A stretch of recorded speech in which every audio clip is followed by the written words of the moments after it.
So I believe we can start. Once again, good morning, everybody. I'm Marcin Stasiak, and I'm privileged to be chairing the first panel of a conference titled Spanish Flu and Past Epidemics in Central and Eastern Europe.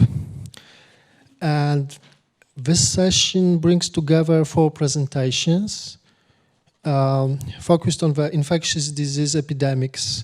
Presenters will be discussing past epidemics as both historical events and, of course, more importantly on this occasion, and in larger extent as a matter of collective memory practices, politics. What is especially notable in this point, presentations altogether cover a variety of historical, geographical, and political contexts. And as I mentioned, we have 4 presenters.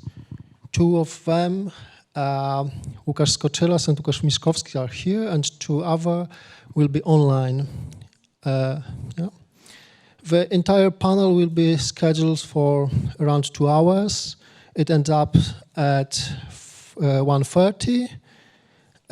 So we have 80 minutes for 4 presentations, 20 minutes each, followed by 45, 50 minutes of Q&A session. Okay? And let me introduce the first presenter, Łukasz Skoczylas, assistant professor from Adam Mickiewicz University in Poznań, Poland, psychologist and sociologist who works as he's interested in the sociology of culture, especially social memory, and the sociology of law. Łukasz Skoczylas was the principal investigator of 2 projects related to the theme of the conference, so the dynamics of relation between the social memory carrier and social memory content, and freedom of consistence and religion ensured for everyone, religious practices during the COVID-19 pandemic. And the title of his today presentation is The Leper House in Poznań, Between Oblivion and Tourist Attraction. So, floor is yours. Okay. Yeah, sure.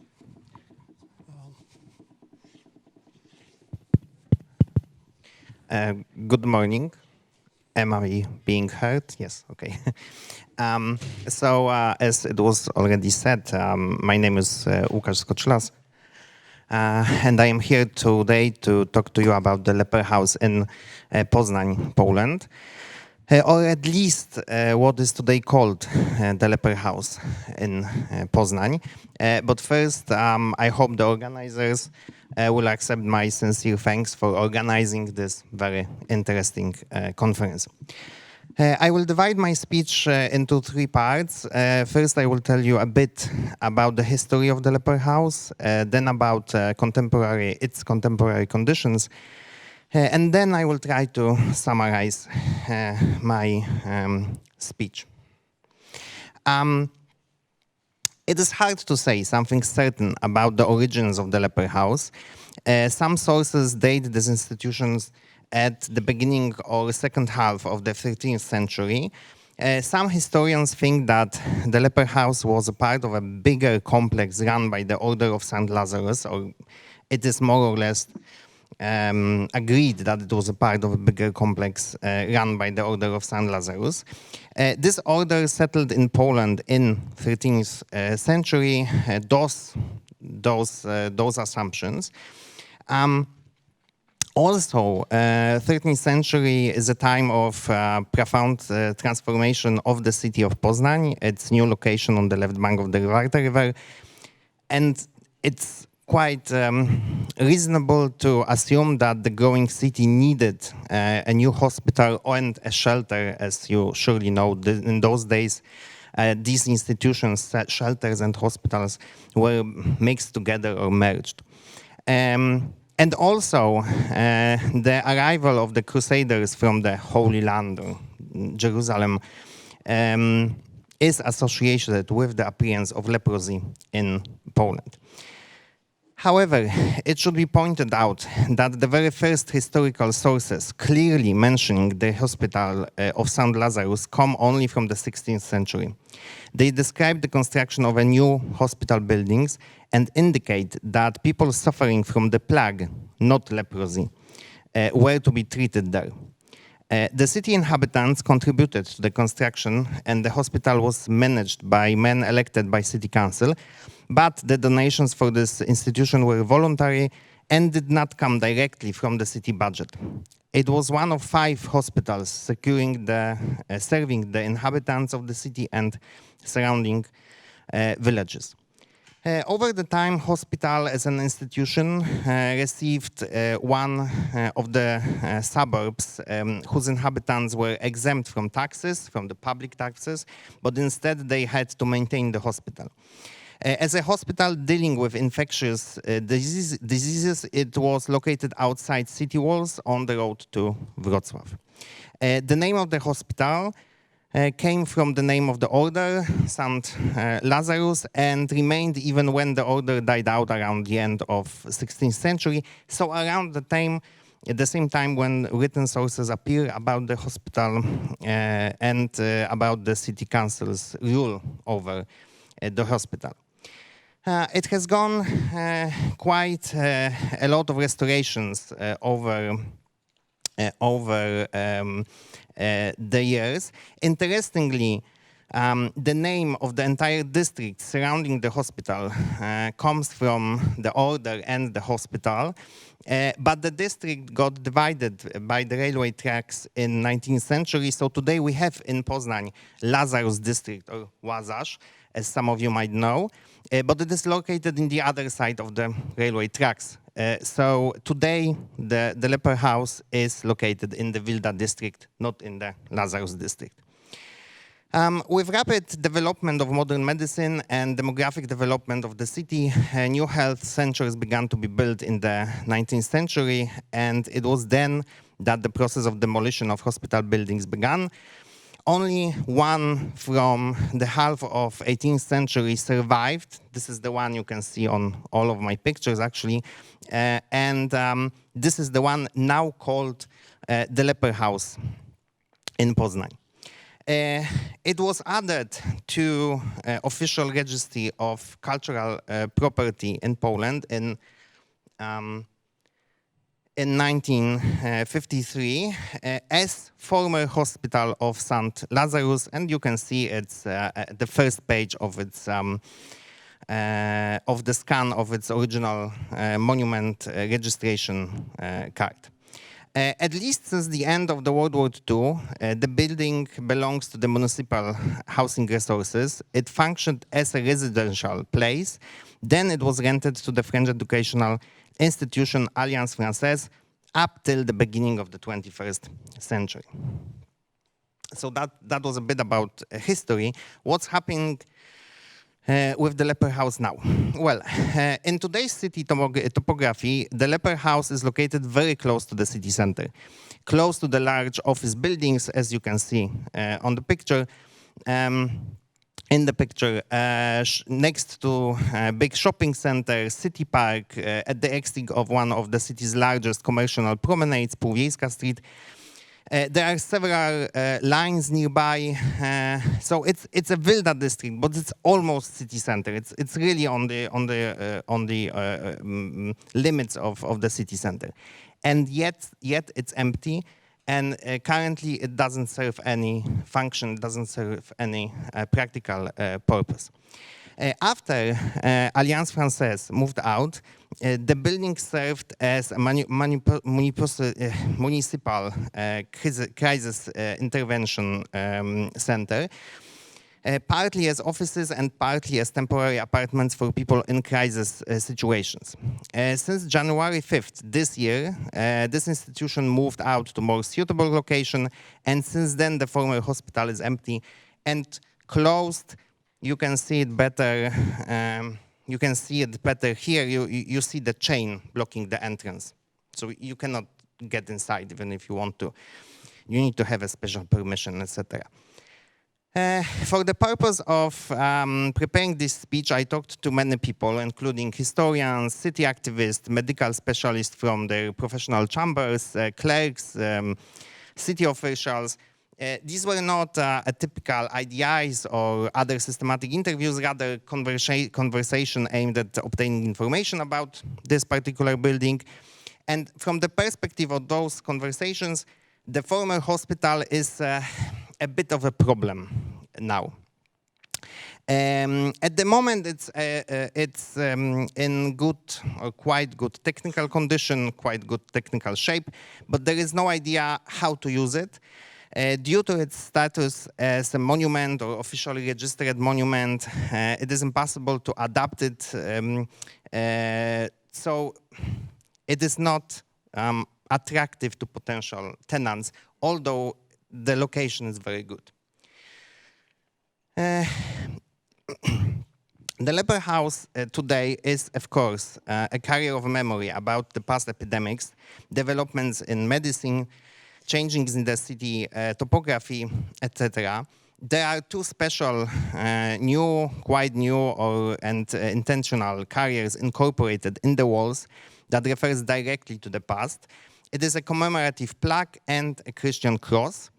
The plaque refers to the history of that particular building, mentioning, again, the plague, not leprosy, and emphasizing not only the medical past of the building, but also its function as a shelter for the poor.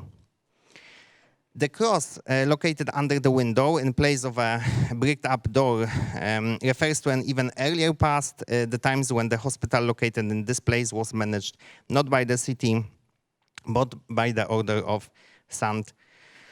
Lazarus. Although the Leper House is not a permanent element of main, let's say, tourist tour routes around the city, the guides, the city guides, sometimes included in the program, for example, in the case of participants of medical conferences. The building is rather always included in the program of walking tours around Wilda. You probably know those kind of events, walking tours from your city. It's quite popular nowadays in Poland. And it is almost always incorporated when this kind of walking tour is organized in the Wilda district as one of the oldest and most interesting buildings in the district. Okay. And as a summary, I would like to return to the very title of my speech. The name Leper House is included in the title of my speech. Although I mentioned many times in my speech that this building was in fact quite regular hospital, not necessarily a leper house. Or I would even say that, naming or using the name Leper House in relation to this building is, again, a very problematic thing. Taking into account the conversation I conducted and the analysis of the monument registration card with all the appendixes, I am basically sure that the building in question was not a leper house. There was almost certainly never a single leprosy patient there in this particular building. A single person suffering from the plague was also never in this building because the last plague epidemic in Poznań took place at the end of the 16th century, and this building is from the 18th century. And the plague is mentioned on the commemorative plaque in the walls. So we can only assume or suspect that people with leprosy were once given help in this area, but not in this particular building. These speculations basically come from the fact that the hospital was initially run by the Order of St. Lazarus, which specialized in helping such people. It is worth mentioning that the name Leper House does not appear in any official document about this building. So where does the name Leper House come from? Well, it can be found in the popular contexts. It can be found on internet, on Wikipedia, on local websites. You can see the screenshots on my presentation. on websites devoted to the history of medicine and in a few popular printed publications.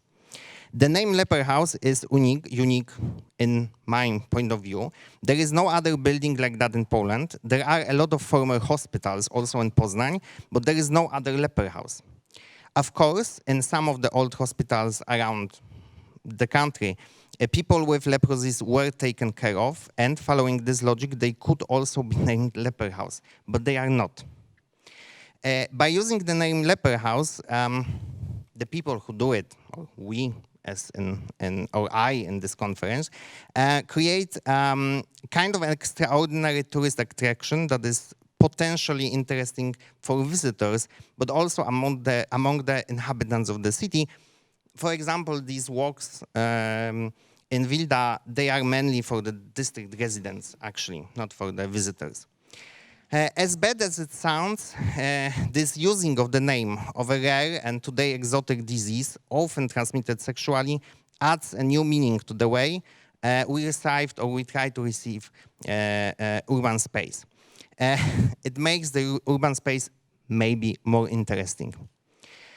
So, referring to the title of our panel, of our discussion today, I would like to say that at least in the case of the leprosy in Poznań, it is definitely convenient to remember.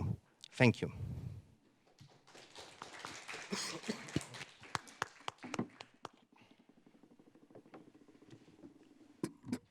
Thank you very much. Thank you very much for this very interesting speech. And unfortunately, our next speaker, Chris Zeiner, has some technical issues. So I asked Łukasz Mieszkowski for being the second speaker, second presenter. And let me introduce Łukasz. Łukasz Mieszkowski is a historian, a PhD candidate from Polish Academy of Science here in Warsaw.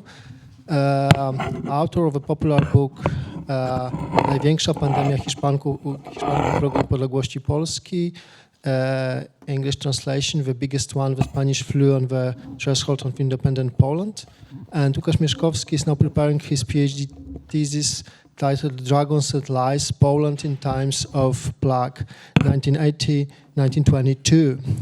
And his today presentation is titled Virus and Lies, the Overshadowing of a Memory of Spanish Flu in Poland. Floor is yours, Łukasz.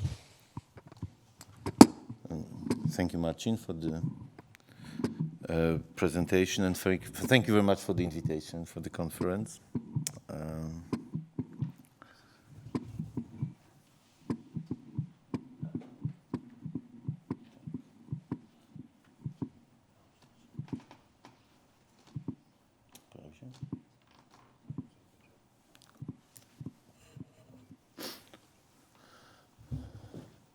So I think we're still waiting for the presentation. Actually.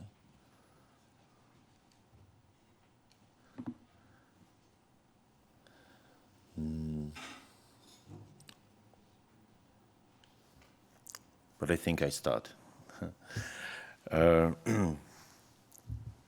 But actually, the first photo is quite important. So, because had it not been for the Spanish flu, I could never had been born. Because the first wife of my great-grandfather died, who was an opera singer, died of influenza in November 1918, shortly after the end of World War I. And I would like you to see her, actually.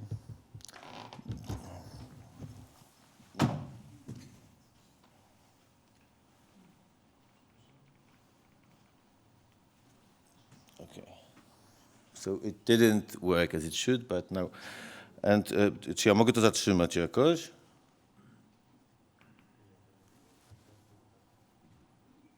Nie? Będzie tak szło? We have some technical problems, so I would come to Polish to solve them. Myślę, że widok jakiś pełnoekranowy i wtedy to się powinno zatrzymać. Zawsze to jest PDF, zawsze to bez problemu powinno iść, najprostsze.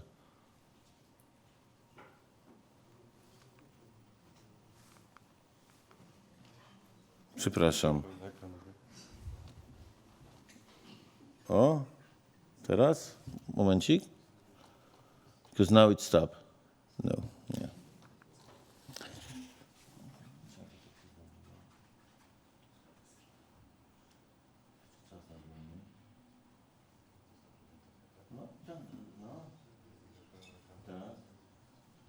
Ale go nie widać teraz na górnym ekranie.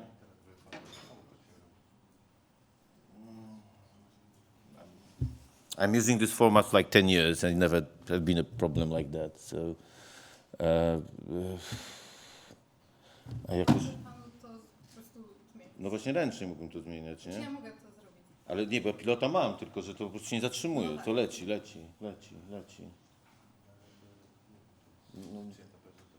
No moja.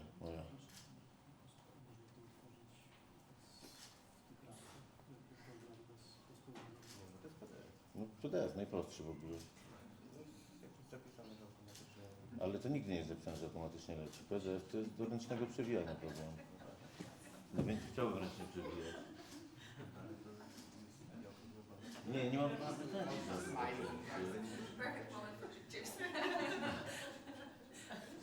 It's like the easiest, the simplest way. It's a PDF file, basically, you know?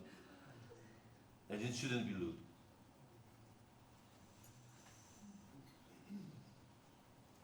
I tracimy czas. But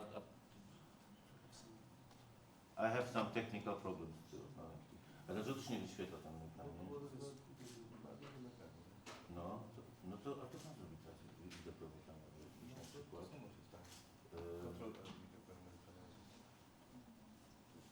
Dobra. Gdzie to jest? No i odpowiedź na to nie znam. Kurczę, no, bez sensu.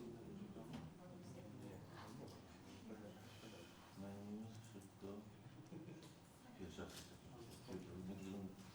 no i tutaj ktoś na przykład okno.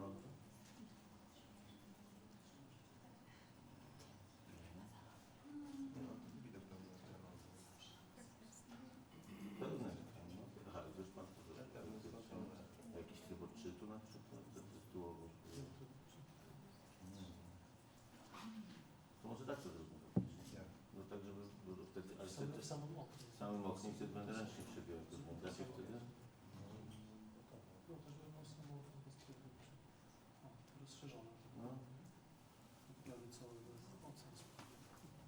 Aha, a teraz pilot nie działa, nie? A jak to mogę wtedy zmieniać?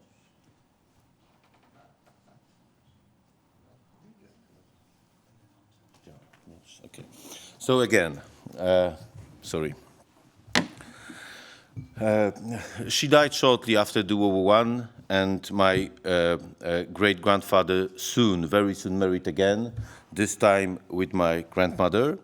And obituaries in some newspapers confirmed that the Poznań Municipal Theatre soloist Janina Nekantak-Dam passed away at the age of 26 on Thursday, 17 October 1918, after brief severe suffering, which was a standard euphemistic formula which in the autumn of 1918 had become practically overnight quite familiar, not only through the country but also through Europe, I would suggest.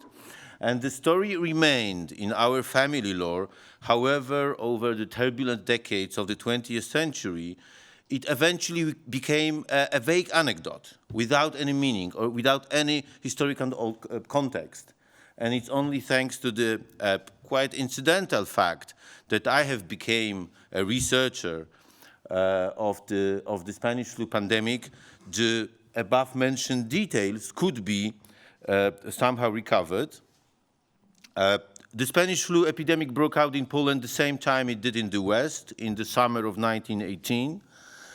And according to very general estimates, which due to the complete lack of nationwide data I did myself and published in 2016, and which a year later were independently confirmed by the study published by a team of 4 Polish medicine science professors in the Medical Science Monitor journal, in the 6 huge seasonally recurring waves of the epidemic from the autumn of 1918 to the spring of 1920, between 11 to 20 million of the 26 million people living in the country may have got sick, and the death toll ranged from 150,000 to 300,000, approximately 1.5% of the total number of infections, and 1% of the total population.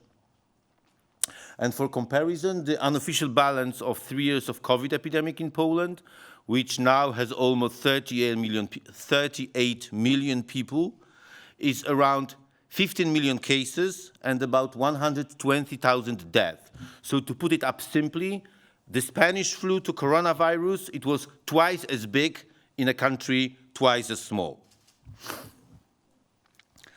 And the sheer magnitude of this crisis meant that almost every family was affected in some way, and it is certain that many of families who survived the tragedy would have retained the same family stories, or the same family story as mine.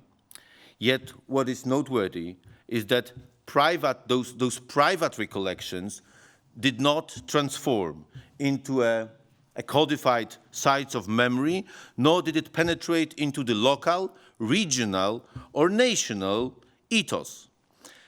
Consequently, there are almost no references to the pandemic in Polish historiography, and only few, or rather a few, cultural traces can be found. Actually, I found 5. And from those few, I chose 3, which reveals a paradox. They are at the same time both evidence of the persistence of the epidemic in the collective memory and the evidence of the gradual process of forgetting it. And the first example is a satirical poem entitled simply Spanish Flu, which was published on the 10th of November of 1918, on the eve of the German November Revolution, in Kurier Poznański, a newspaper in the city of Posen, the capital of Greater Poland province, then still under the German rule.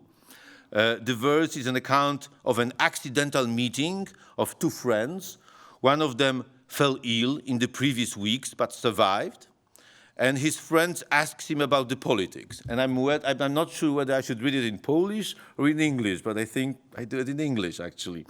So, strolling around, he met a friend. May all the gods protect you, how you doing? The world's falling apart. Austria gone bananas, do you know? And then the sick one, previously sick one, shakes his head, but gaily calls his masters, chasing his labyrinthian thoughts. I already had it, and now I'm clear. So the verse, or the verses, point to the fact that the pandemic occurred simultaneously with some of yet most momentous and dramatic political events in world history. So the healthy were preoccupied with politics, while the sick ones were concerned with their own suffering, and they were simply trying to survive. As Mark Henningsbaum put it, the flu was a disease that each individual narrated for herself or himself. It was so acute that it could not be completely forgotten, but in competing for public attention, it ultimately lost to the politics. So convalescents or relatives of the deceased, the dead ones, did not find a common social discourse through which they could share their experience. Instead, the recollection of the epidemic was fragmented, taking the first step into the process of social forgetting. And we can hear that even more clearly in the popular folk song, the subtitle is wrong because, I mean, it should say the post-war popular folk song, and by post-war I mean the post-World War II popular folk song, entitled "No one nie masz cwaniaka nad warszawiaka," which is like, no one is as smarty or street savvy as a Warsawian. And the song acquired a cult status as an informal tribute to the resilience of Poland's capital inhabitants during World War II, during the German occupation. And the song addresses an archetypal visitor to the capital city and cautions him of dire consequences of complaining about the difficult living conditions left by wartime destruction, threatening him that he may become a Spaniard, a cold corpse. So eventually, in a couple of decades after the event, mention of the Spaniard is ultimately detached from a meaningful historical context and reduced to a generic allusion to a corpse. It serves as a metonym for death. So the recollection of the epidemic, I mean, remains. It still remains, but in barely noticeable, very coded form. And even this cultural evocation was lost over time. And in a recent pop version of the song, recorded in 2011 by Projekt Warszawiak, the words Spaniard, Hiszpan, were replaced by the similar sounding phrase Wiszpan, which means you know. So apparently the performance considered the original reference completely incomprehensible for a modern day audience. And the culmination of a long story of overlooking the flu can be found in the 2014 historical fantasy Hiszpanka, Spanish flu, a high-budget Polish film set during the Greater Poland Uprising of 1918. Apart from the title, there are only two references to the epidemic in the entire movie. The first explains the essence of the plot as an attempt to magically convince the Polish leader Ignacy Paderewski that he had caught the Spanish flu in order to eliminate him from the political struggle. And the second one is historically uncredible background scene with a street full of carts and caravans carrying corpses to the makeshift cemetery. And again, as Guy Biner find it out, it's a very fitting metaphor for social cultural forgetting. So it's a fictional representation in which the main theme of the title is gone. It's almost completely absent. And it seems that the film title is a meaningless marketing ploy rather than another use of ominous, though somehow vague, historical reference. And the Hiszpanka movie, which is both an example of cultural representation of the epidemic and of its overshadowing, points towards the transition from memory to oblivion. And significantly, the process of forgetting the epidemic was not simply a gradual diminishment of an initial, coherent, scientific, political, or memorial narrative. My point is that from the very beginning, it was very ambiguous, very vague, very vague.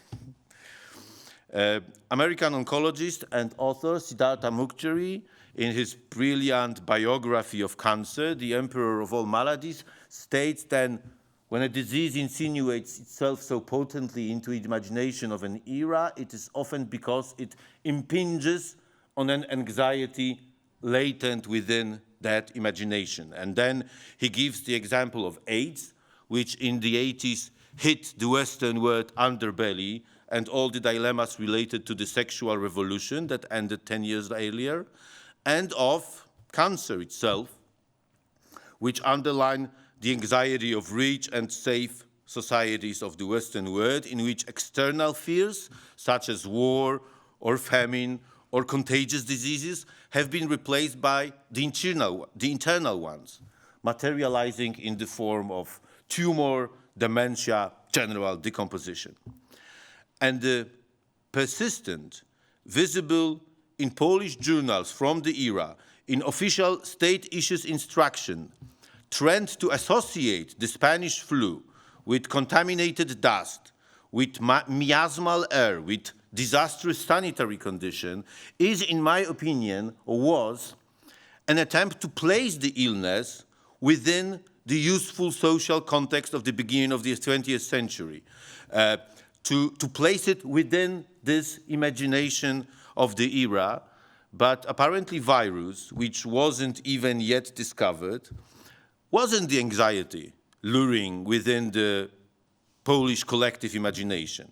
And what was, were actually lice and typhus bacilli. Unlike the ultimate failure of the Polish, let's say, Polish authorities to deal with the influenza pandemic, a typhus pandemic that had broken out in the times of World War I, during World War I, was addressed with much greater interest. By mid-1919, more than 320,000 typhus cases were recorded, causing the loss of some 20 lives only in Congress Poland alone.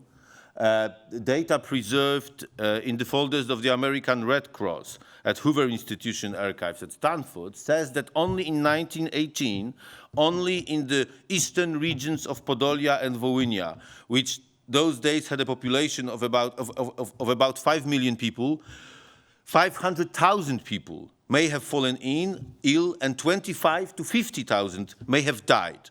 And if extrapolated, those numbers would give us an astonishing, probably historically unrealistic result that basically typhus was worse than flu. And to a certain extent, typhus and influenza showed similar symptoms, and there was a good deal of confusion between the two. Many typhus cases were diagnosed as flu and vice versa, and actually doctors preferred to diagnose the sickness as a typhus, not as flu, as typhus was considered a milder one. But unlike the lack of the medical knowledge about the influenza virus, which limited the ability of doctors to treat the disease, in 1914 it had been discovered that typhus was disseminated by lice. And soon afterward, the new branch of medical sciences, the parasitology, could offer clear instruction on how typhus might be addressed through sanitary policies and through sanitary regime. It was shown that the contagion could be eradicated by disinfecting clothes, cutting hair, washing bodies, mass vaccination, and controlling the movements of social groups living in poor sanitary conditions, which were, or which are considered to be, a natural habitat of lice and typhus. And the anti-typhus campaign had a very symbolic value, first for the symbolic and political one. First for the German Empire, which is indicated, is proven by this German military mail postcard from 1917, and then to a newly born Polish state. And whether the hypothesis saying that the war on typhus became a front line in the battle to overcome perceived threats to the safety and cohesion of the nation state building project, threats coming from the spread of both radical political ideas and ethnic minorities associated with typhus, the former being essentially Russian Bolsheviks and the former Jewish masses, as depicted here, whether this hypothesis is correct or not, it is undeniable that the medical and sanitary authorities of Poland in the years 1918-1924 were primarily focused on combating typhus and lice, not Spanish flu.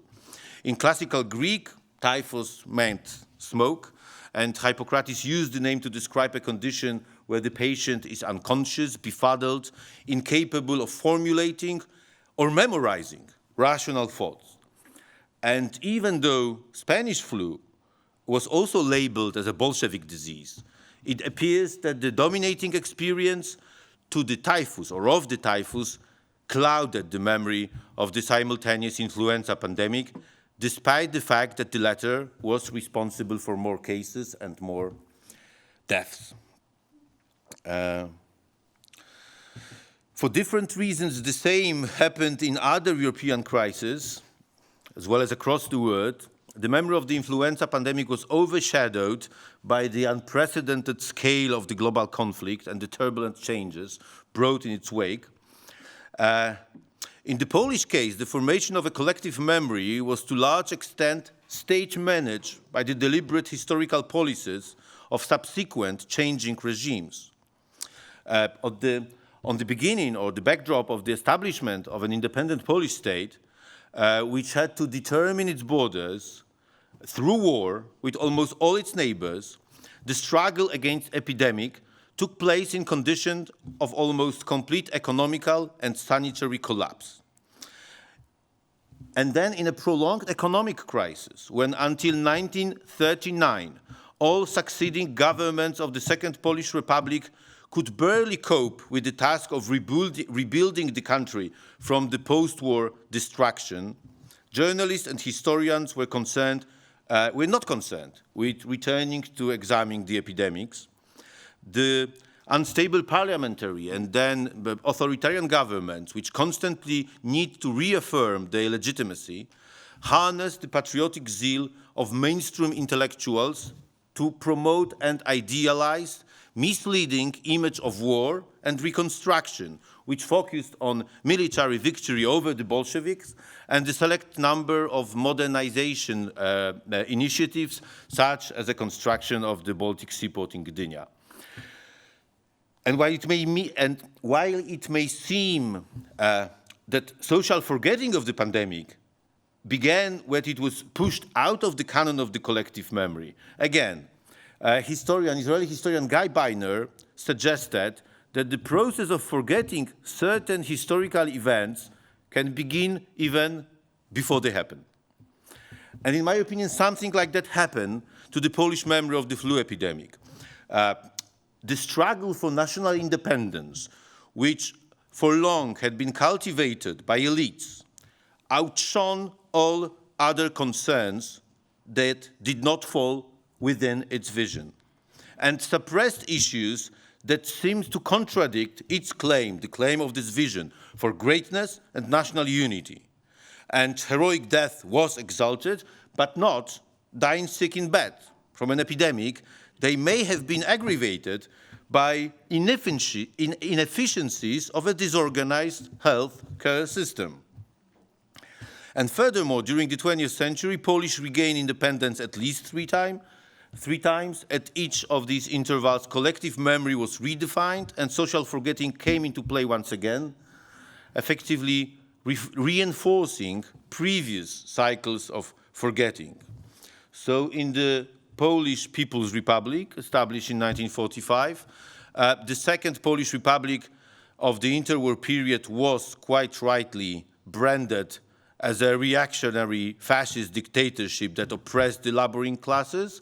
And the myth of the Second Polish Republic crystallized under the pressure of propaganda and founded on nationalism, military patriotism, and conventional homeliness, a myth whose contents was a false image of the country of economic prosperity, social order, and ethnic tolerance, was internalized not only by the holdovers from the former aristocracy and the intelligentsia, but also by the post-peasant working class citizens who had been most affected, both by the influenza and typhus pandemic and the social and economic crisis of the former state. And this idealized version of history was maintained through the second half of the 20th century, and following the fall of the communism in 1989 was handed down to the democratic Third Polish Republic, in which I would say it was accepted without reservation. And the centenary of Poland regaining independence, celebrated in 2018, proved to be an opportunity to rehearse social forgetting once again. The anniversary took place under a conservative right-wing government, which showed no scruples in meddling with history in order to bolster a collective memory from which it could benefit politically.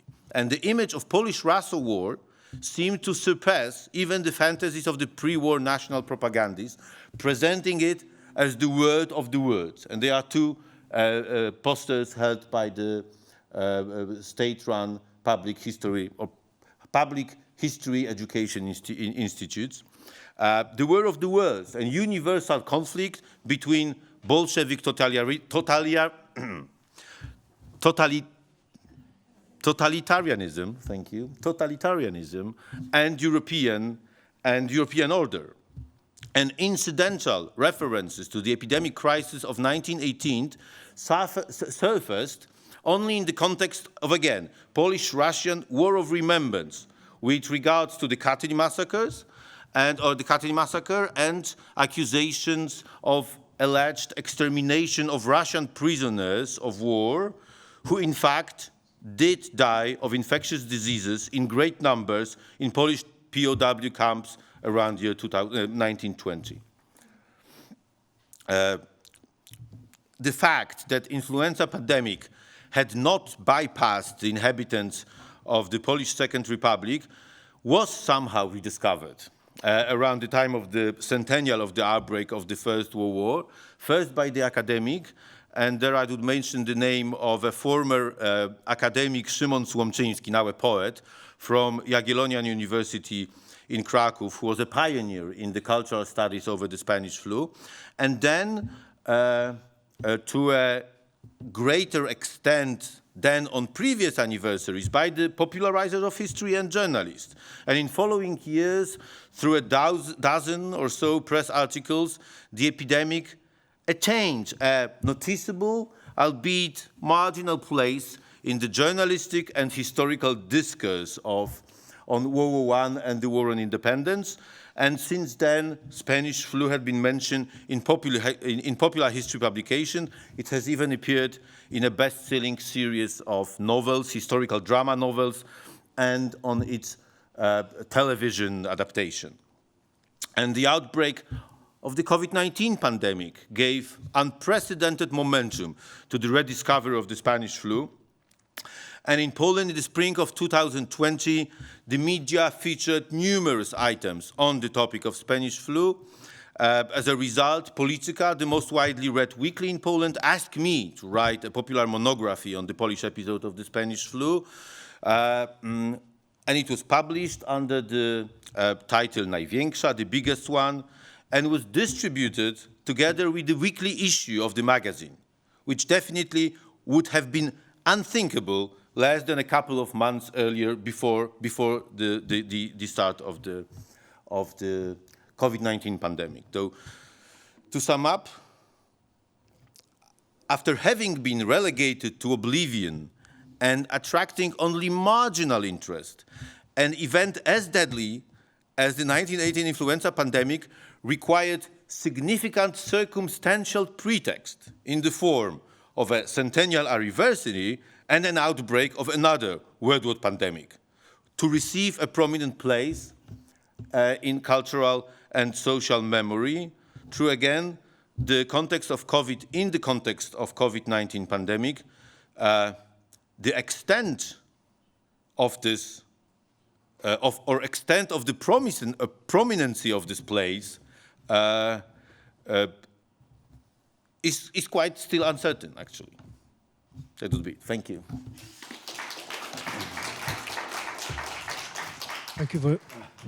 Thank you very much, Łukasz. Many thanks for inviting us for this fascinating journey, 100 years journey, yeah,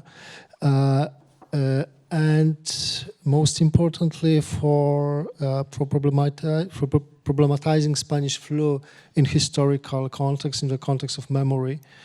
And our next presenter will develop this issue of problematizing Spanish flu, of memory of Spanish flu, and Our next presenter is Rohini Dasgupta, and this is online presentation. Rohini is from Jadavpur University in Kolkata, India.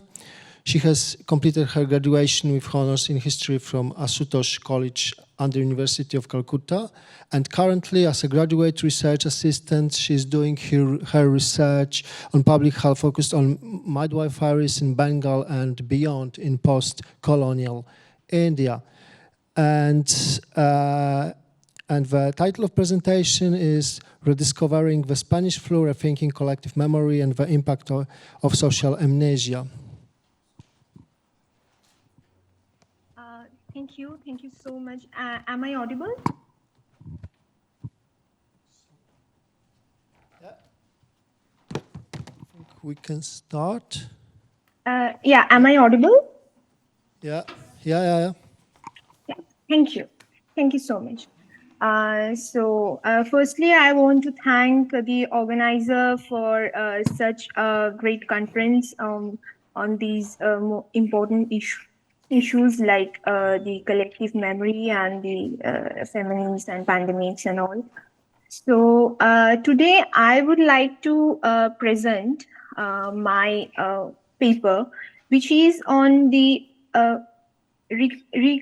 rethinking of the collective memory and the impact of social amnesia of the Spanish flu. Especially, I would like to emphasize on the global South and Indian subcontinent during the time of the global influenza pandemic.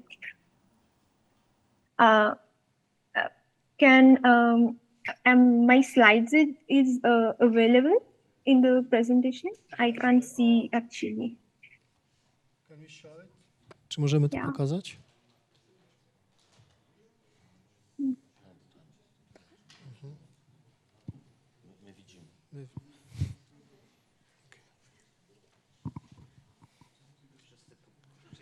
So just a while, okay? We have some technical issues. Okay. Thanks. Tak. To jest co, PDF, nie? Nie, to jest prezentacja w PowerPoincie. Okay.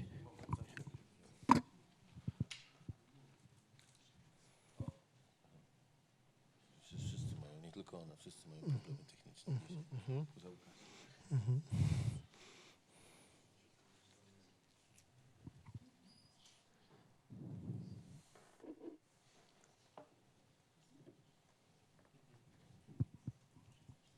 Yeah.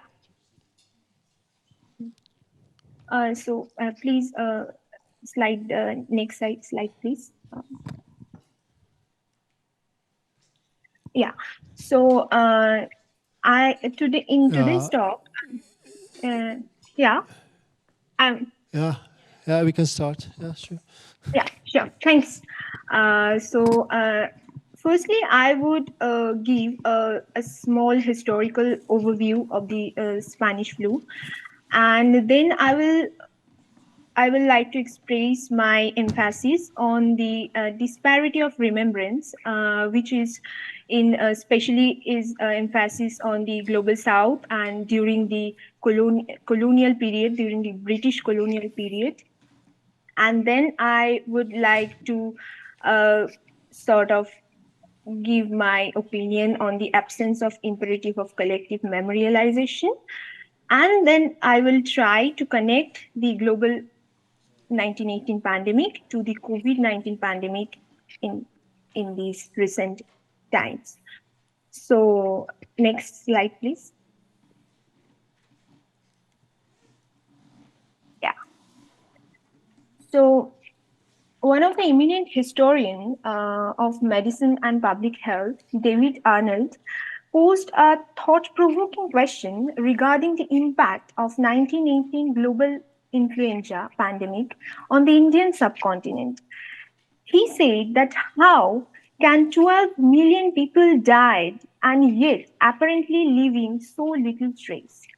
So from this question, I started my a small research on this topic and got this paper done. So In light of the recent COVID-19 pandemic, it is needed to seek insight from the accounts of the past outbreaks in the hope that historical context would provide some structure amid the current chaos. Specifically, examining the 1918 and 1919 Spanish flu pandemic might yield a valuable insight on this epidemiological significance. But instead of finding similarities and dissimilarities of the two catastrophic pandemic, what captured my attention was a peculiar and contradictory emphasis on the loss and revival, the remembrance of knowledge that permeated the narratives of the people, because it was asserted that the 1918 pandemic, which has profoundly reshaped the course of human history, somehow has been faded into obscurity, leaving behind scant historical evidence. I also want to emphasize another key concern, which is regarding the forgotten aspect of 1918 pandemic that consistently portray the global south as a focal point of historical neglect. Many of these discussions focus on one particular region, which is the Indian subcontinent and during the colonial British rule. And how could India have witnessed the highest number of casualties while leaving behind the scarcest historical documentation? Next slide, please.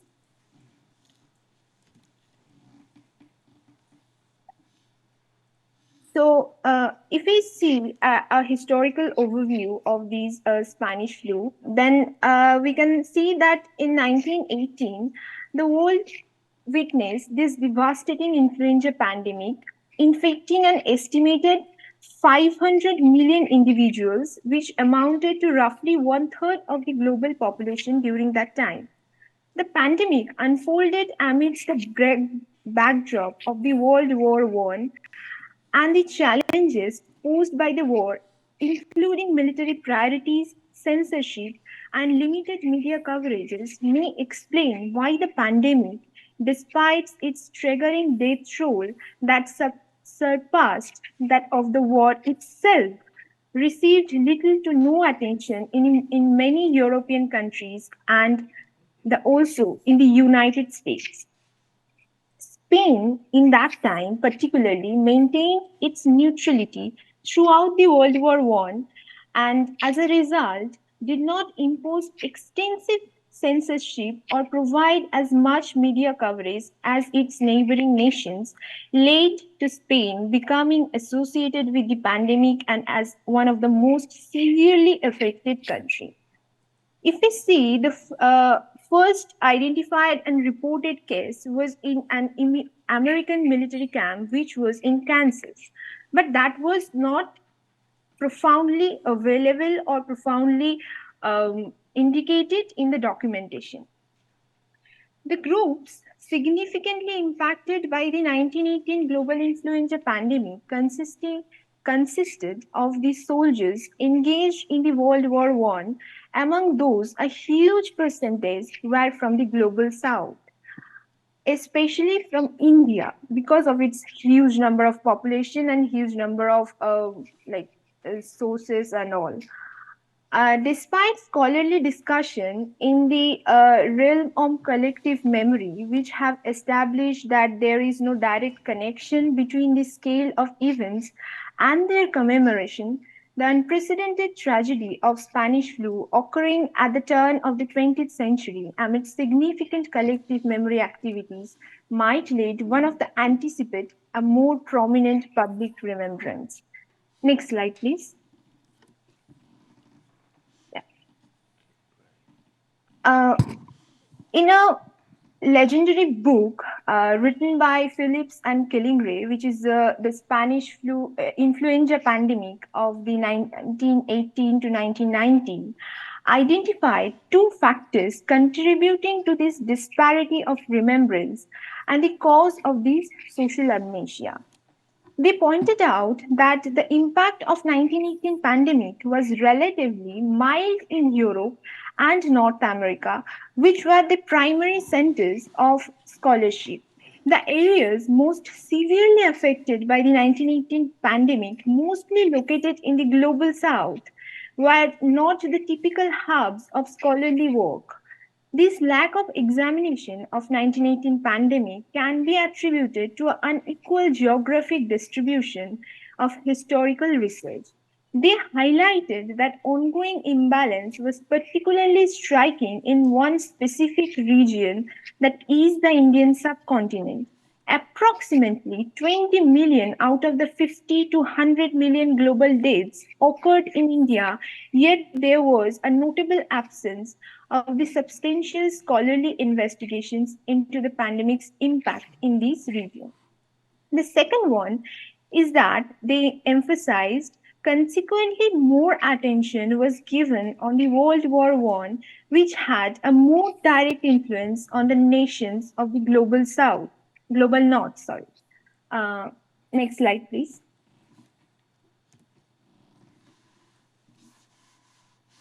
As I said earlier, that David Arnold asked that thought-provoking question about the number of deaths in Global South and how that was forgotten in times. He also noted a perplexing scarcity of archival material related to the pandemic in the Indian subcontinent. While he had access to the abundant record concerning previous outbreaks, like the plague and cholera, allowing for extensive scholarly exploration of their impact, he found that 1918 pandemic, despite being arguably the deadliest among these outbreaks, had left hardly any discernible traces in public records, personal memoirs, and private correspondence. This led Arnold to challenge another assertion made by Phillips and Killingray, that the pandemic coincided with the surge in print culture and had generated mountains of evidence for historians to investigate as they sought to fill these knowledge gaps. In India, Arnold found no such abundance of evidence.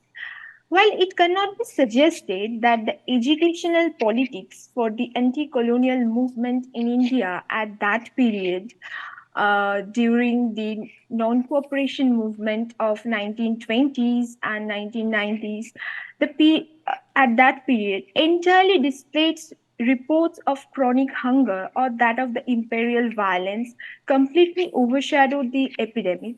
But to a major extent, the events like the Amritsar massacre in Punjab in India in April 1919, which caused nearly many 400 deaths, contributed to a relatively limited attention given to the 12 million influenza related deaths.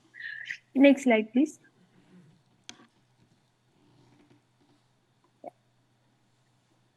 So, from here, two fundamental assumptions should be noted from the basis of this appropriate approach to incorporating pandemic into a scholarly history. The first assumption revolves around the exceptional nature of 1918 pandemic. Historians find it particularly noteworthy that this pandemic lacks the same level of memorialization seen in order to concurrent events such as the Jallianwala Bagh massacre in India during the early days of independence struggle or the First World War One. Despite arguably having a more significant numerical impact, the question that arises is why the pandemic didn't receive historical attention as a distinct event in its own right, a devastating phenomena warranting its own tangible remembrance. This notion of gap in the historical record presupposes that the pandemic must be regarded as a distinct and separable from the other events of the same time. The second assumption, if we say that it pertains to the idea that pandemics represent temporarily discrete historical occurrences with clearly defined beginnings and endings. In simpler terms, we can say that it assumes that a pandemic should be recognized as a distinct historical pattern characterized by its presence as a recurring identifiable, and bounded event. Charles Rosenberg, in his theory of pandemic, describes a epidemic as as starting at a specific time and place, unfolding with increasing tension, leading to a crisis for individual and society, and eventually resolving.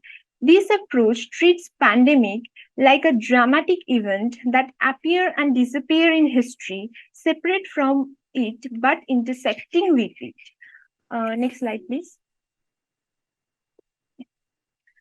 One of the eminent scholars and historians, Kavita Srivaramakrishnan, critiques Rosenberg's previous approach that particularly in post-colonial context, she doesn't want to she want to argues that it overlooks persistent social vulnerabilities and accumulated risk linked to epidemics, their connection to the events preceding and following them, especially in societies marked by profound social inequalities.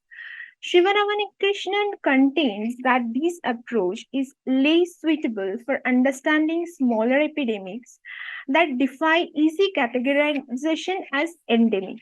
She also underscores the political dimension where viewing pandemics as episodic and sensational allows authority to declare their successful resolution, which was crucial for post colonial governments aiming to distance themselves from colonial era epidemic issues.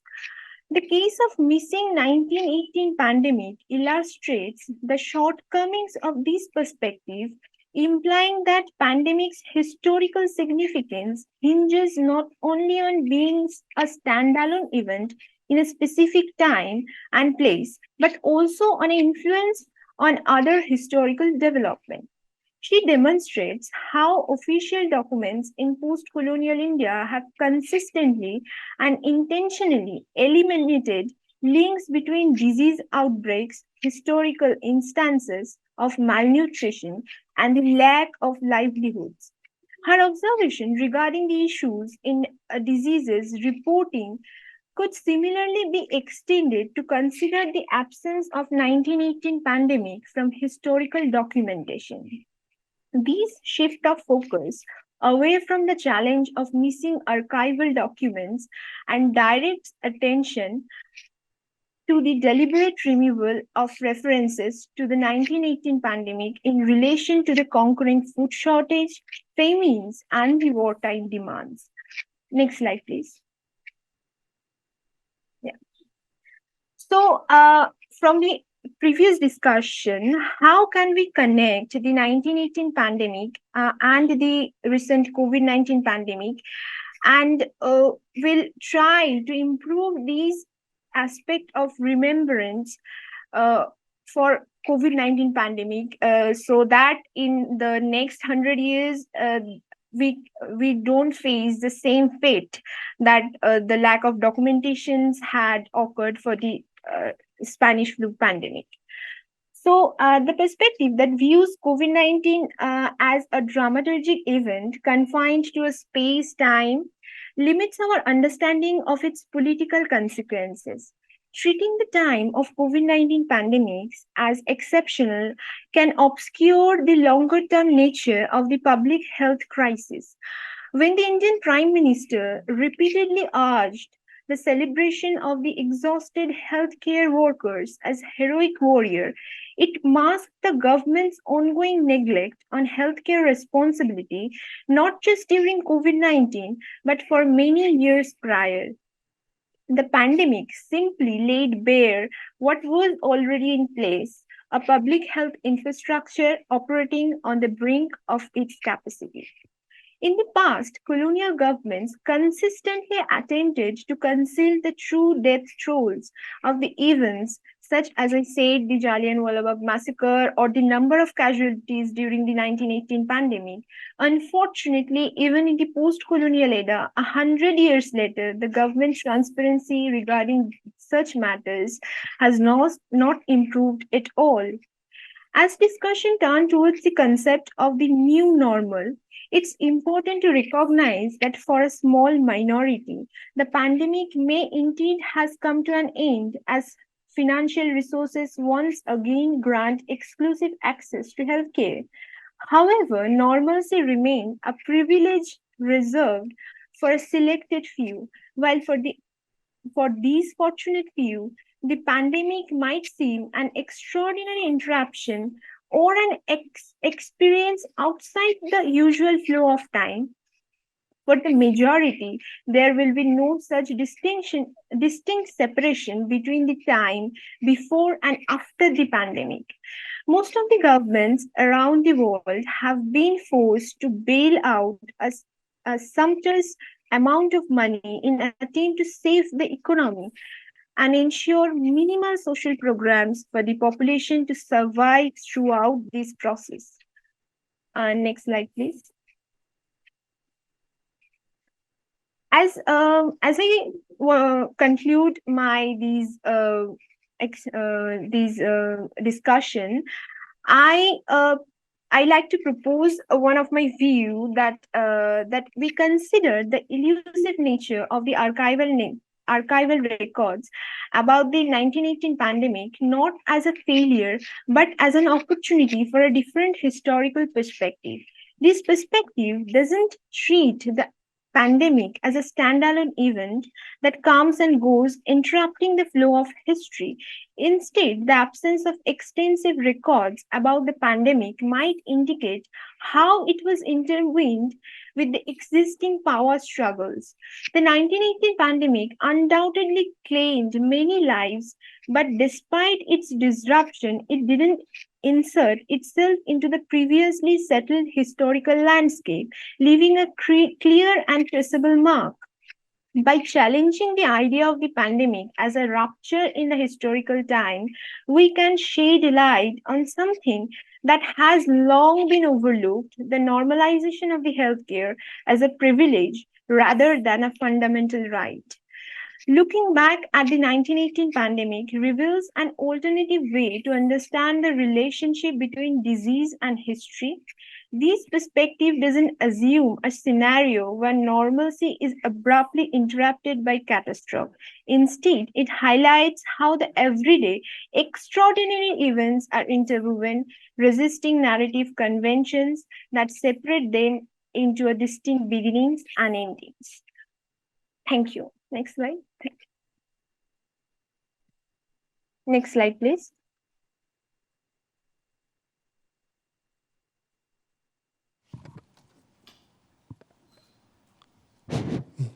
Thank you. Thank you very much, Rohini.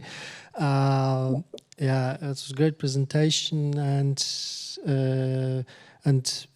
yeah, thank you for your framing, of course, fresh framing, but also for enriching, I believe, our views with post-colonial context and Indian context, of course, or more broadly, global South perspective. And yeah, this is the end of presentations, as unfortunately Chris couldn't connect it. Yeah, yeah, we miss him. Yeah, but still we got 3 presentations, and as I think, and maybe we agree, we have a, in somehow, of course, it was a discussion, but also somehow a coherent entity with, of course, our great first guest and first lecture of Dora Varga. And yeah, I think we can start our discussion now. I encourage you to ask questions, make comments.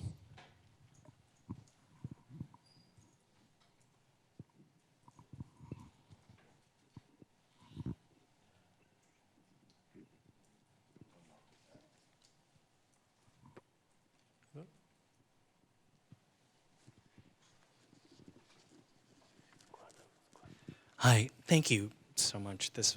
I really appreciated learning more about the Spanish flu. It's always been fascinating. I was wondering if you can clarify how the flu got its name. The Spanish flu. I've heard competing accounts growing up. And was wondering if that was something you could clarify. Also, do I have COVID now for using the same mic?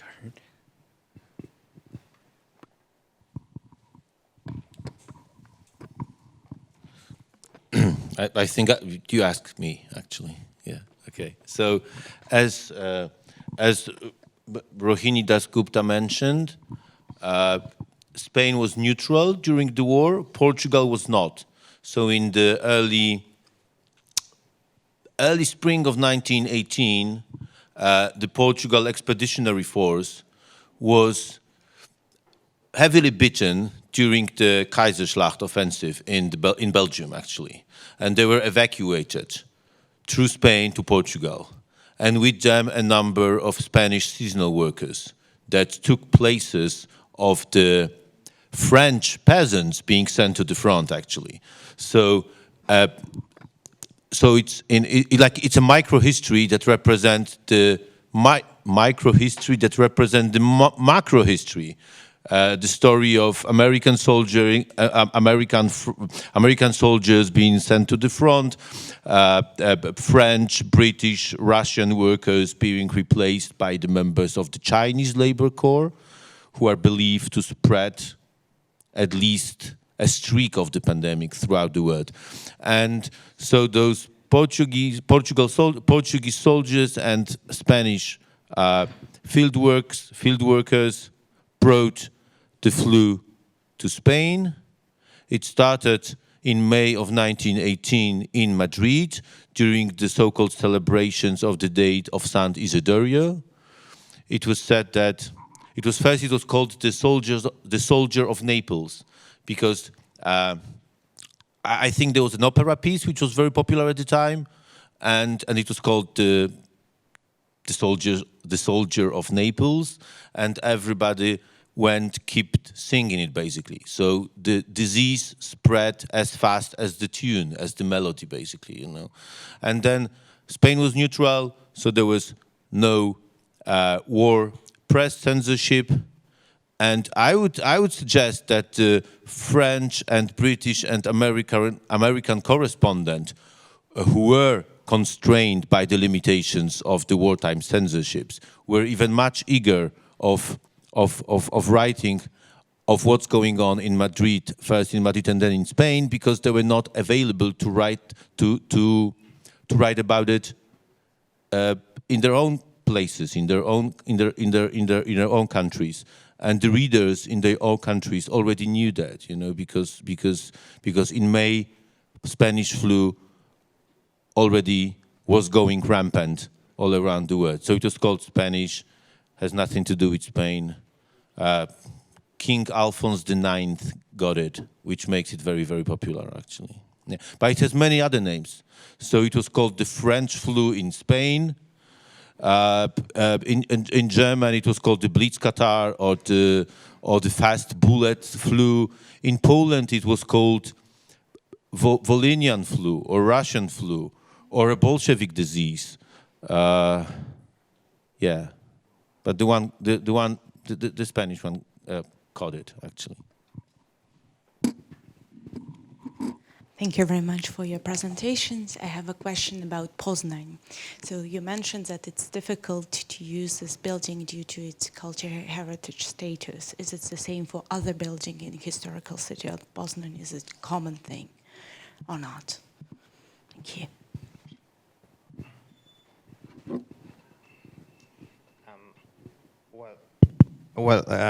Not really, but I would say that the original function of the building is the reason why this particular edifice is problematic. Because most of the other important buildings, if we speak about heritage, the historical monuments, At the very beginning, they were built to be publicly available. They were, I don't know, palaces or I don't know, some edifices, churches, edifices for clerks, city clerks, and so on. And this one was built, you know, to make it not so easy to enter and not so easy to get out. So now, obviously, it is a problem. So the original function of this building is the reason, in my personal opinion, why it is now problematic.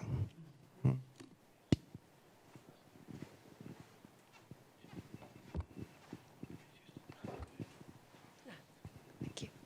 Hi, I have a question to each. Is that allowed? To each participant, yeah. Thank you. I was fascinated by how the three talks kind of transcend time and really, you know, push us to think very differently about time, and and also the leper house that never was, right? Which is fascinating in itself. And I wanted to ask about that, of how, you know, why, to be a bit provocative, why does it matter if it's a leper house or if it's not? And by that I mean, if you could tell us maybe a bit more of, is this like the only place where leprosy is commemorated? Is this a stand-in for something else? Or, you know, how does the wider leprosy landscape look like? About the Polish-Spanish flu, I was really fascinated by how popular references and representation in popular culture becomes incomprehensible over time. But also this very strong connection to this national story and identity. So, in a similarly provocative way, do you think then the Spanish flu and nationalism or a national identity is incompatible in this way? Is that because it doesn't fit into the story, or is there something more about the national? And to Rohini, I really appreciated the challenging of that this epidemics may not be a rupture in time. And I was wondering if you would push the argument that maybe that the Spanish flu doesn't matter, or can it be that sometimes pandemics, no matter what their death toll is, but in the end it doesn't matter because we're asking maybe the wrong question with that. And what would be then the right question to ask? Thank you.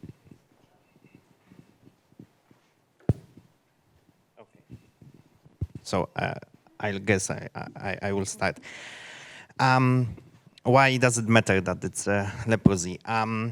And you actually, and also how the leprosy is commemorated. You will find, of course, some original carriers of memory about leprosy. For example, bells that people ill were obliged to wear so that all the other people knew that someone sick of leprosy is somewhere nearby, and be careful not to touch them, not to get the disease. And of course there are this kind of old stuff, carriers of memory, and you can find them in museums and collections and private collections and so on and so on.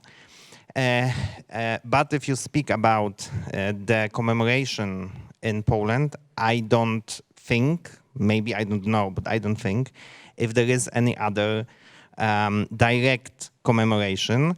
You will find in the literature also, and also in some popular publications, some informations about the leper house in Krakow, in, I guess, St. Valentine's hospital.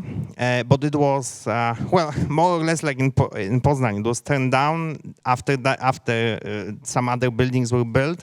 And you can find information that, well, in this place there used to be a leper house. You could actually say the same thing in Poznań, but the narration is different. But that's the only one that, the only direct commemoration that I know about.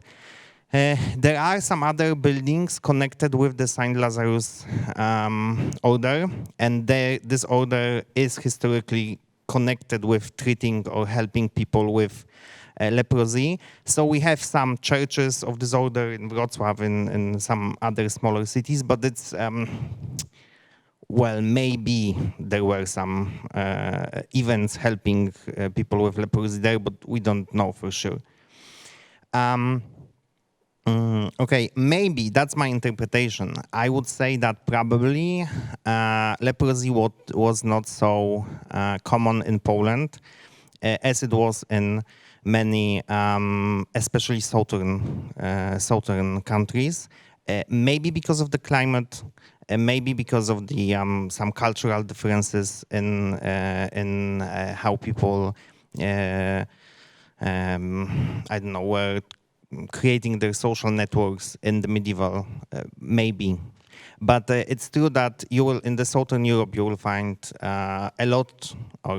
much more commemoration about leprosy. In Poland, it's almost forgotten.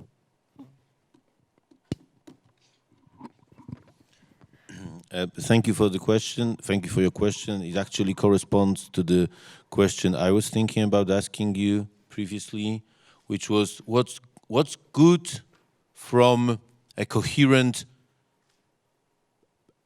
memorial strategy of the pandemic in political or social or cultural terms? I mean, we can use pandemic and its victims couldn't be remembered on a very intimate or local level. It is important for the health carers, for doctors, for the inventors of new drugs and vaccines. But I would ask you if I can ask you all together if you can find out any epidemic or pandemic that was used politically for a positive goal or brought some positive political, I don't know, propaganda, national solidarity outcomes. Because when I was thinking about the political use of an epidemic, I thought about the typhus epidemic or alleged typhus epidemic in the Eastern European borderlands that started in 1818 or 1880 during the so-called big escape from Europe, and we could say it ended with the ending of the extermination of the Jews, you know. But this is like extremely negative. Simplifying and asking a question, I think you're right. I mean, no, there is no. I mean, Spanish flu was incompatible, not incompatible, but incompatible. Thank you, with the national goals, with the political goals of the nation-state builders of independent Poland of 1918. Not only Spanish flu pandemic wasn't useful or was useless, yes, but also the typhus pandemic, which allegedly gave a lot more agency and fields of activity, you know, fields in which the emerging Polish authority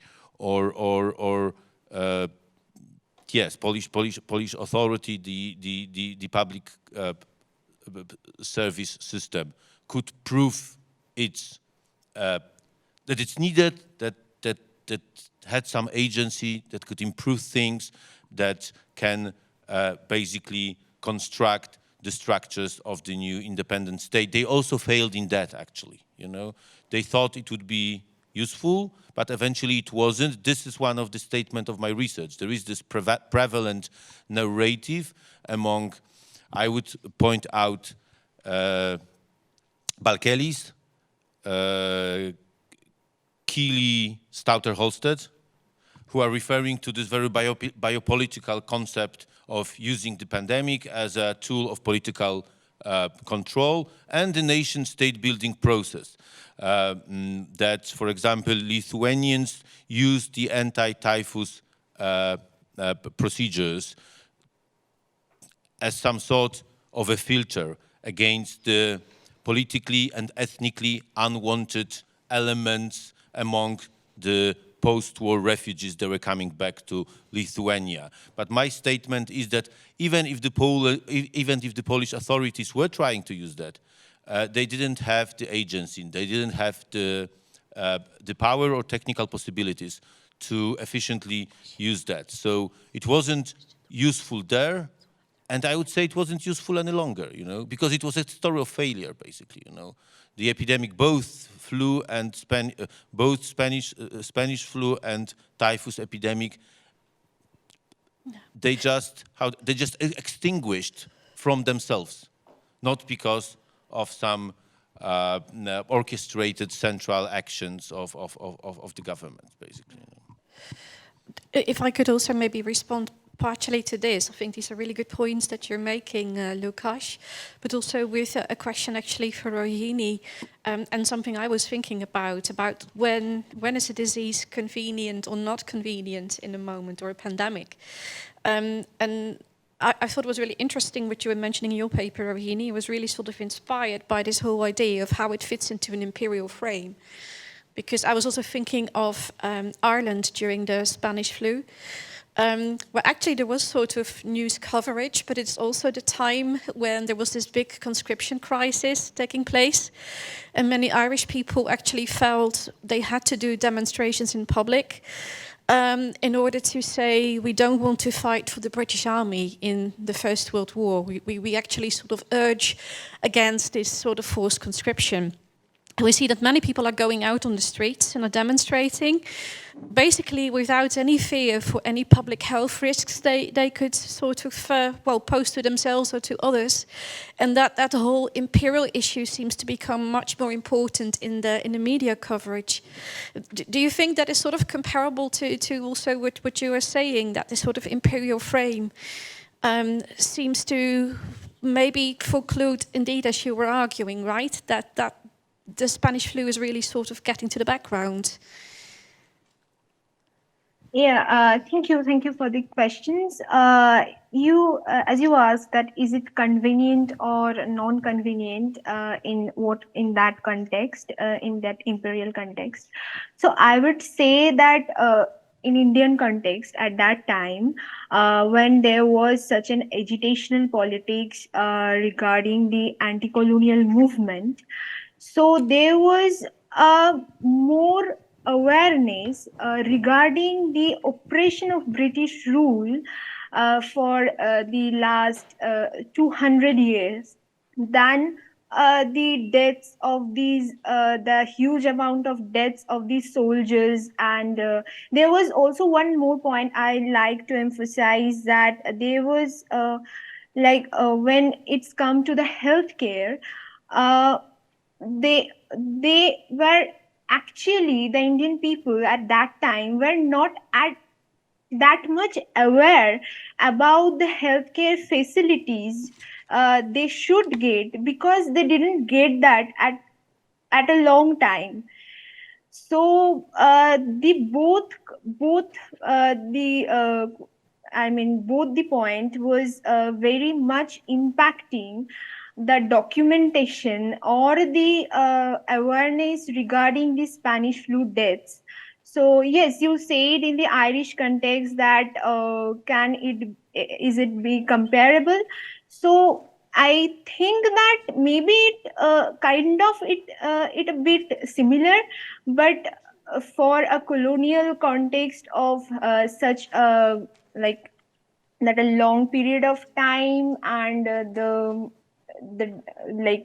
they don't get the disparities in the healthcare facilities, the social inequalities, and the oppressions, dominations. That was all sort of things that in that time was in the mind of the Indian people, that was more impacting their remembrance or their collective memory than the Spanish flu deaths, or a certain pandemic like the devastating catastrophic pandemic like 1918 pandemic. And if I would say that if COVID-19 was there, then it maybe that would meet a similar fate as the 1918 influenza pandemic. So Is that clear? You can.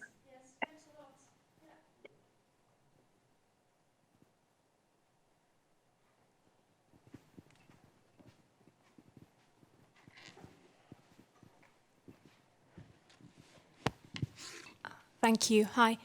Thank you so much for all the presentations. I also had a question to Rohini.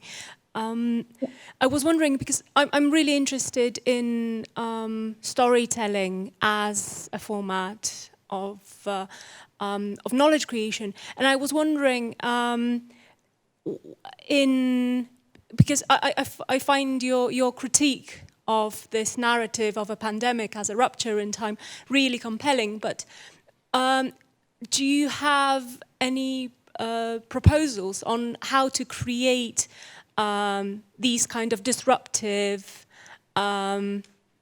narratives about this time, about this kind of a non-rupture? How do you imagine telling the story of these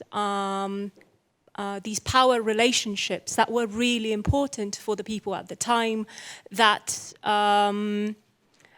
would otherwise be covered by the telling of this like grand narrative of the pandemic? So I guess what I'm getting at is, how do you tell this kind of non-story of things that are really important, but perhaps do not fall so easily into this into these grand narratives, I guess. I hope that's a clear question. Sorry. Thanks. Yeah, I can understand. That is what I tried to emphasize on the conclusion of my my presentation, that that these like this perspective doesn't treat the pandemic as a standalone event. We can reconsider the elusive nature of the archival records about the 1918 pandemic, not as a failure, but as opportunity for a different historical perspective. This perspective comes and goes, like interrupting the flow of history, and instead the absence of extensive records about the pandemic that might indicate it was intervened within the existing power struggles. The 1918 pandemic undoubtedly claimed, as I said, that the many lives, that the 12 million lives in only in Indian subcontinent. But despite its disruption, it didn't insert itself into a previously settled historical landscape like the World War One, or if I say in the Indian context, the agitational movements, the Amritsar massacre. There was only, I would not say that only 400 deaths, but it was just only a political oppressions, deaths, a massacre that was 400 deaths. But there was in respect, if I say that about the about the 1918 pandemic, there was 12 million deaths. So we cannot compare these two, but there was more talk about that political agitation. So, I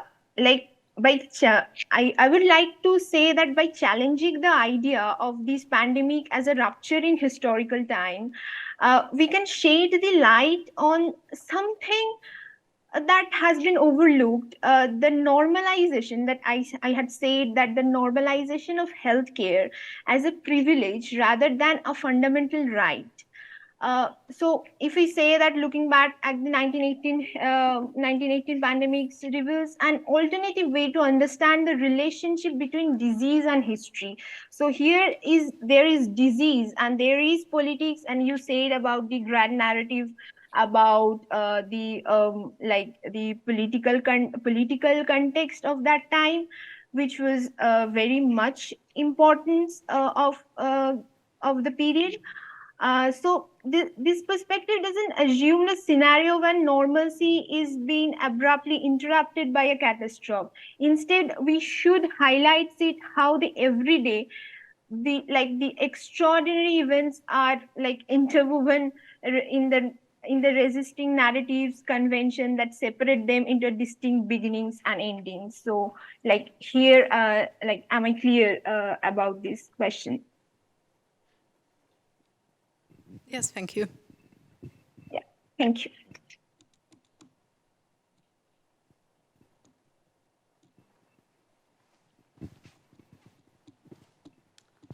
I guess I may continue on that, on your question, Agata, and what Ruheni said, because I guess more as an answer to the COVID-19 pandemic than to the Spanish influenza, but nevertheless there were already some tries in the novelist way of telling the story, which shows that pandemic or epidemic is not an interruption. It's a novel published recently by a Chinese-American she writer by the name of Ma, I guess, and the ironic title Severance. But what is clear that the influenza here is not the flu, but it's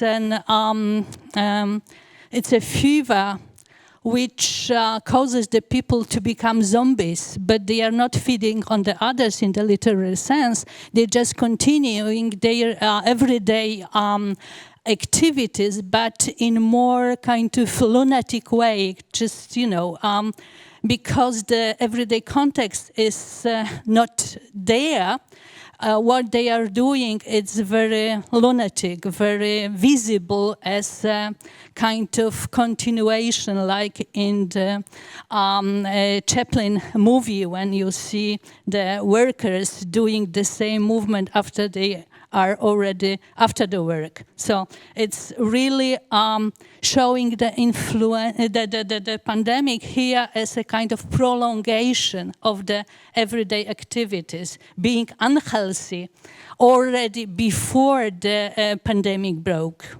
So I guess that maybe once again, artistic storytelling here is precedes the historian narratives, scientific, let's say, or more academic kind of telling the story about the pandemics. Thank you.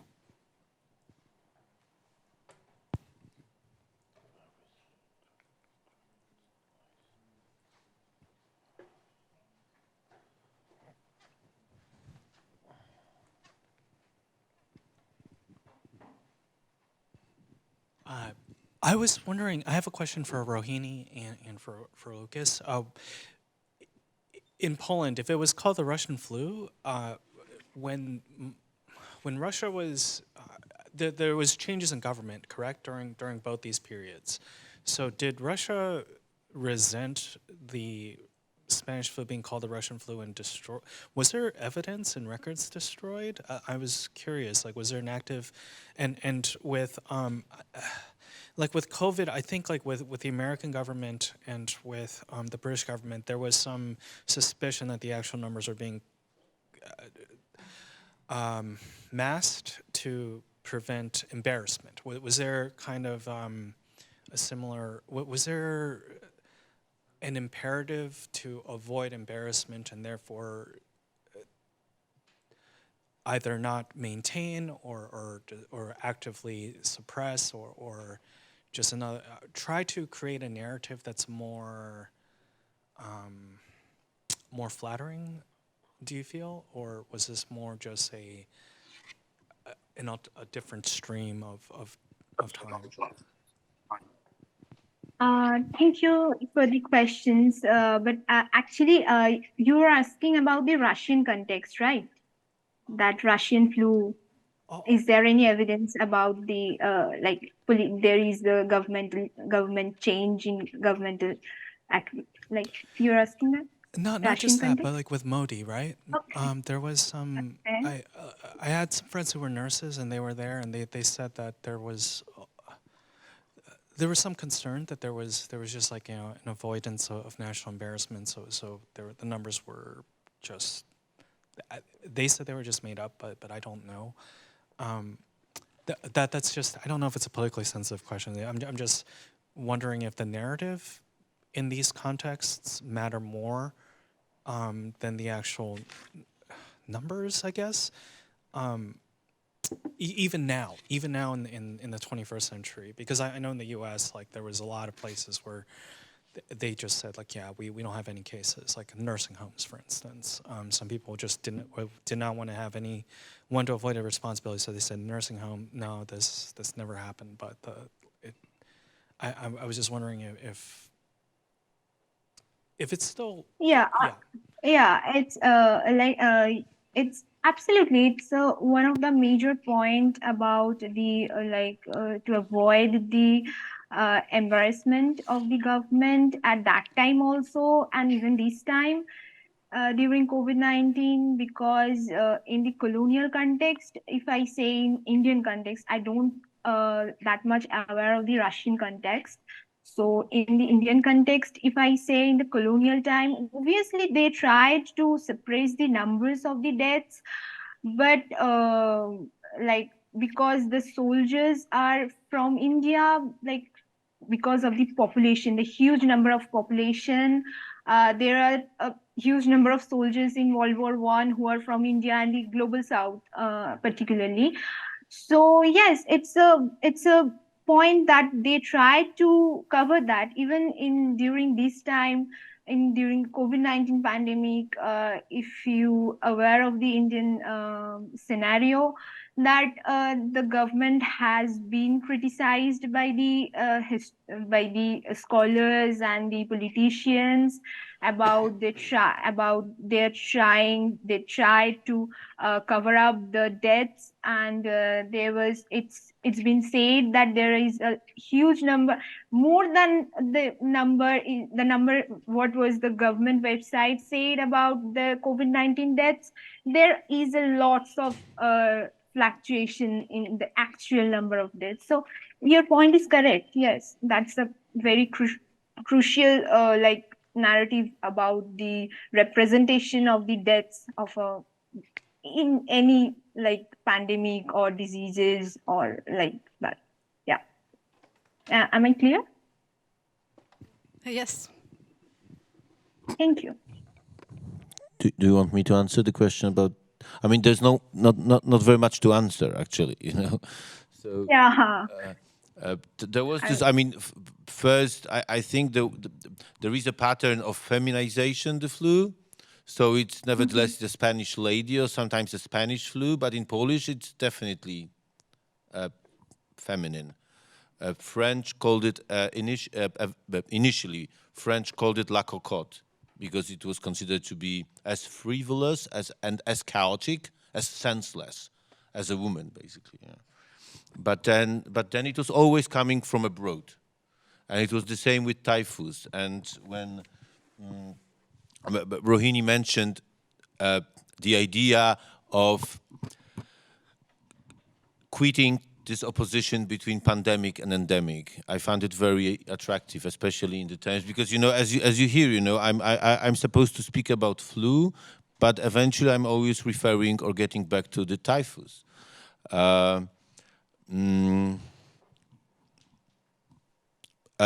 So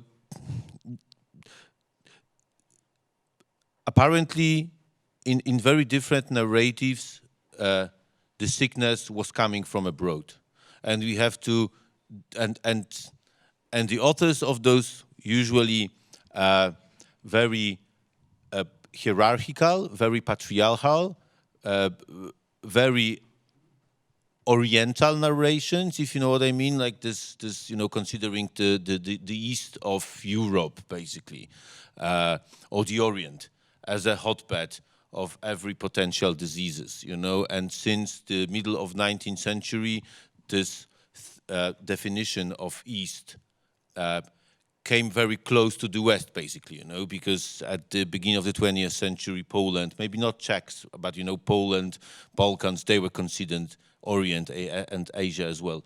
The sickness was coming always from outside, and this is why it was called like that, you know. But basically, In terms of flu, probably not, but in terms of typhus, it was really, I mean, the situation was normal as usually. It was usual, I mean, it was normal as before, but it was those agents of the governmental or army administrations, they were basically coming to people and saying them that they are sick with typhus, that they are, you know, victims of the pandemic. So yeah, so I drifted from your question, actually. Yeah.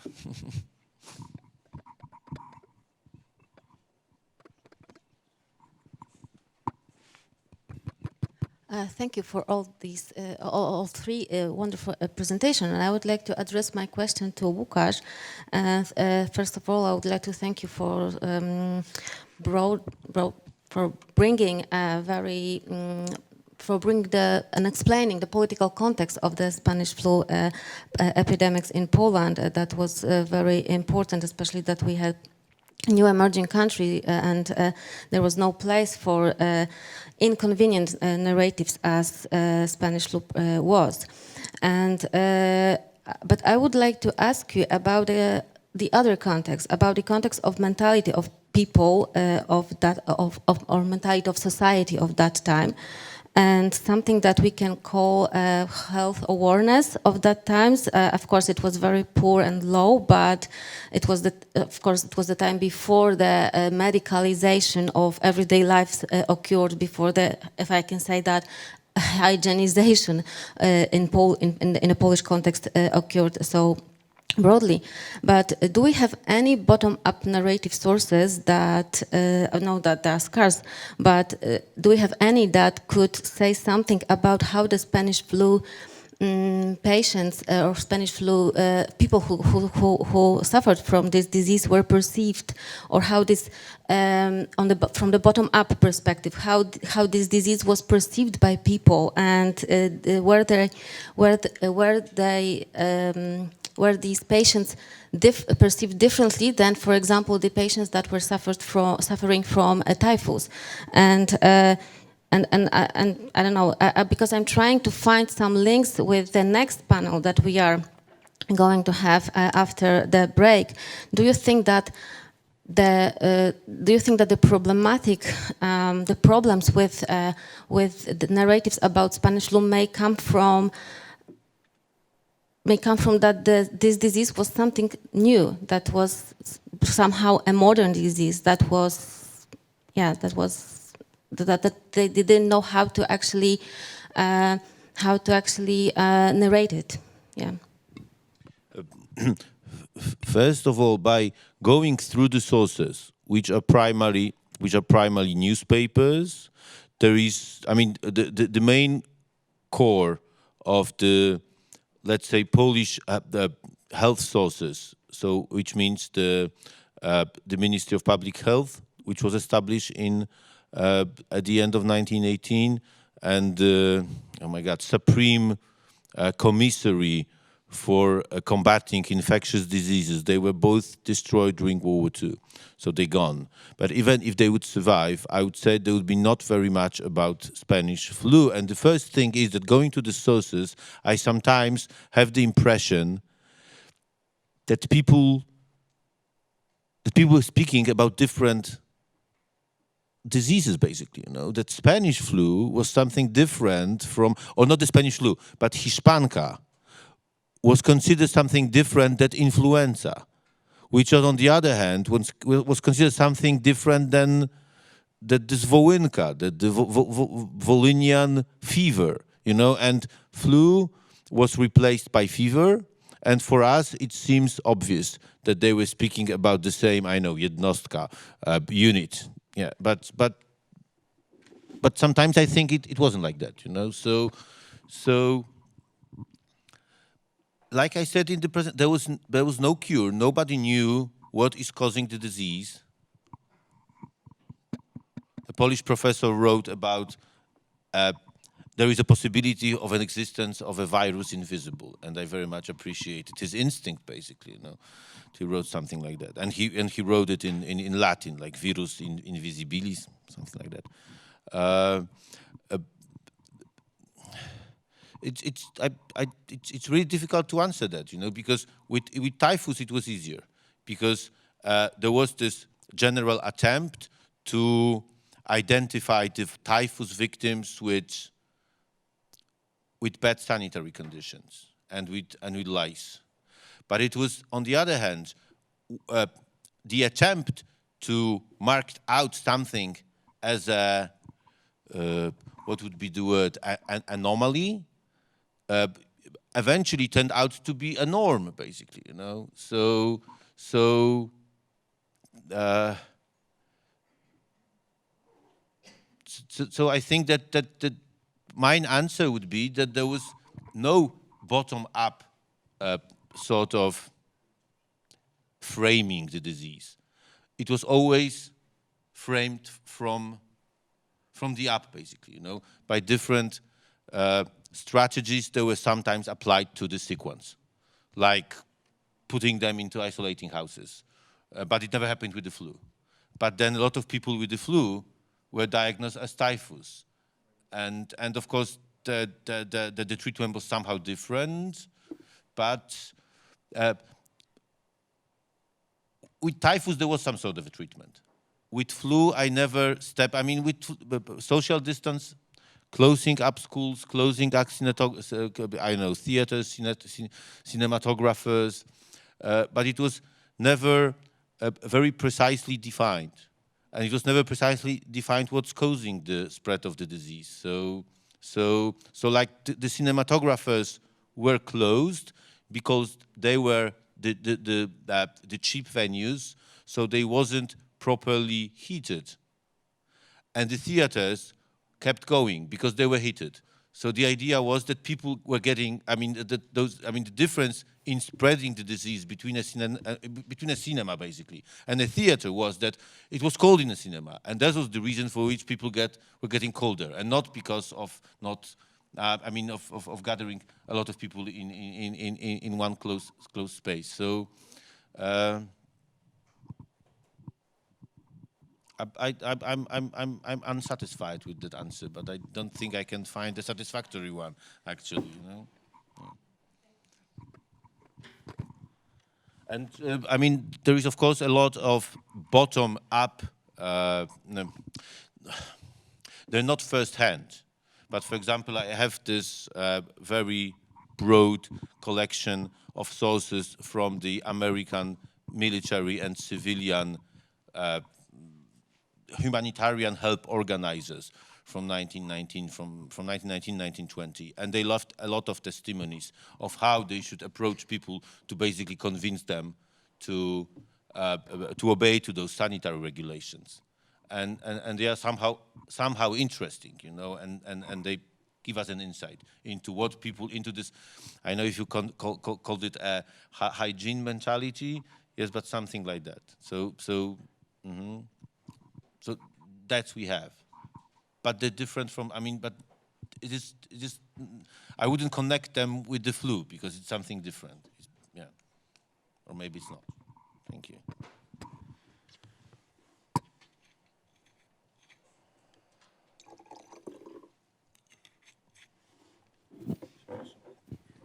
Do we have any questions?